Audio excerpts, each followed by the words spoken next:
সকলোকে স্বাগতম জনাইছোঁ মোৰ অন্য এটা ভিডিঅ'লৈ। আশা কৰোঁ সকলো ভালে আছে, ময়ো ভালে আছোঁ বাৰু। আৰু এতিয়াতো পুৰা পাৰ্টি ছিজন আহি আছে। ডিচেম্বৰ, জানুৱাৰী, মাঘ বিহু, লগতে আহি আছে লাই শাক আৰু গাহৰি মাংস। ঠাণ্ডা দিনৰ কথা ক'বই নালাগে আৰু। সেয়ে আজি মই এটা ৰেচিপি লৈ আহিছোঁ। লাই শাকৰ নহয় অৱশ্যে, গাহৰি মাংসৰহে। আজি গাহৰি মাংস মই অলপ বেলেগ ধৰণেৰে বনাওঁ বুলি ভাবিছোঁ। অৱশ্যে মই বনাই খাই থাকোঁ মাজে মাজে, কিন্তু আপোনালোকৰ লগতহে শ্বেয়াৰ কৰোঁ বুলি ভাবিছোঁ। খাবলৈ কিন্তু বহুত ভাল হয়। সেয়েহে আপোনালোকে ভিডিঅ'টো চাই থাকিবচোন।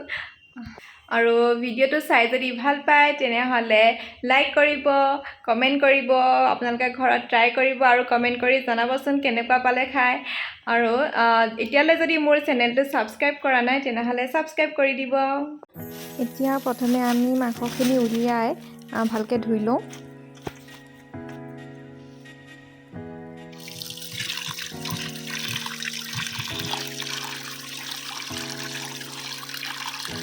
মাংসখিনি এতিয়া মই সৰু সৰুকৈ কাটি লওঁ। আপোনালোকে ইচ্ছা কৰিলে ডাঙৰকৈও ৰাখিব পাৰে।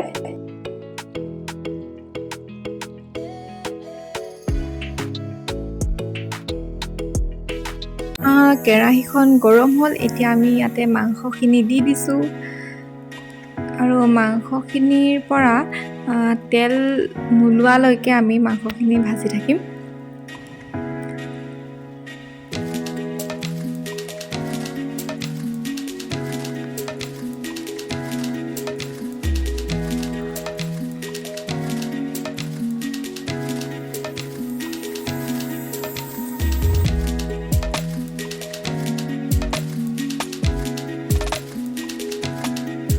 আৰু এয়া দেখিছেনে, মাংসৰ পৰা অলপ অলপ তেল ওলাব ধৰিলেই আৰু ভাজিম, আৰু ওলাব লাগিব তেল।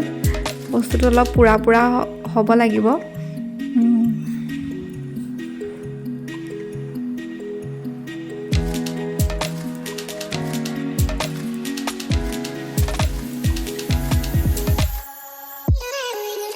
গেছটো অলপ সৰু কৰি মাংসখিনিৰ পৰা আৰু তেল ওলোৱালৈকে মই পিঁয়াজখিনি কাটি লওঁ।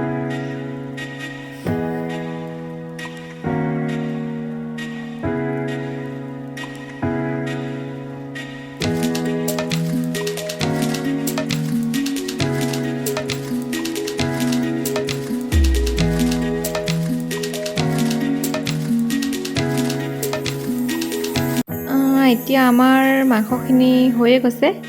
এতিয়া মই ইয়াৰে আধা অলপ মানে তেলৰ পৰা টুকি ৰাখি দিম, আৰু আধাখিনি মই চালাডৰ কাৰণে ইয়াতে পিঁয়াজ দি বনাম।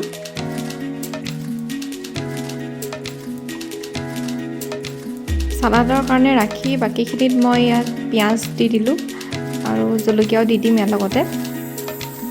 আৰু এয়া মই আগতীয়াকৈ কাঢ়ি লোৱা মাংসখিনি প্লেট এখনত ধুনীয়াকৈ লৈ তাতে অলপ পিঁয়াজ জলকীয়া কাটি খাব হৈয়ে গ'ল। আৰু আপুনি জুই নোহোৱাকৈও পোৰা মাংসৰ সোৱাদ ল'ব পাৰে এনেদৰে। খাবলৈ বহুত ভাল হয়।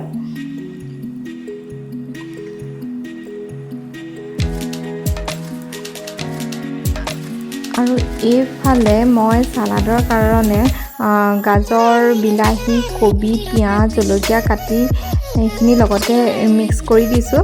আৰু এয়া হৈ গ'ল পৰ্ক চালাড। খাবলৈও বহুত বেছি টেষ্টি হয়।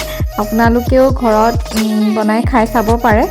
গাহৰি ভাল পোৱাসকলৰ বাবেতো ক'বই নালাগে, খালে খায়ে থাকিব মন যাব। আৰু এইখিনিতে ভিডিঅ'টো শেষলৈ চোৱাৰ বাবে আপোনালোকক বহুত বহুত ধন্যবাদ। আপোনালোকে ঘৰত বনাই খাই কমেণ্ট কৰিবচোন কেনেকুৱা পালে।